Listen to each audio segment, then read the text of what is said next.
একটি বিশেষ ঘোষণা সিলেট সুনামগঞ্জ আঞ্চলিক মহাসড়কে নিষিদ্ধ ও অবৈধ যানবাহন চলাচলের বিষয়ে বিশেষ ঘোষণা। সিলেট সুনামগঞ্জ আঞ্চলিক মহাসড়কে চলাচল নিষিদ্ধ যানবাহন ইজি বাইক, টমটম, ব্যাটারি চালিত রিক্সা, রেজিস্ট্রেশনবিহীন সিএনজি অটোরিক্সা এবং ফিটনেসবিহীন যানবাহন চলাচল বৃদ্ধি পাওয়ায় প্রতিনিয়ত যানজট সৃষ্টি সহ দুর্ঘটনা সংঘটিত হচ্ছে। ফলে বাড়ছে অকাল মৃত্যু ও পঙ্গুত্ব বরণকারীর সংখ্যা। এখন থেকে মহাসড়কে চলাচল নিষিদ্ধ যানবাহনের বিরুদ্ধে আইনগত কঠোর পদক্ষেপ গ্রহণ করা হবে।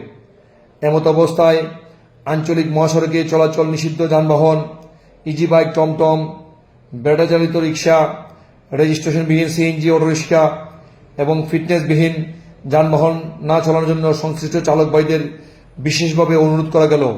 অনুরোধক্রমে অফিসার ইনচার্জ জয়কলস হাইও থানা।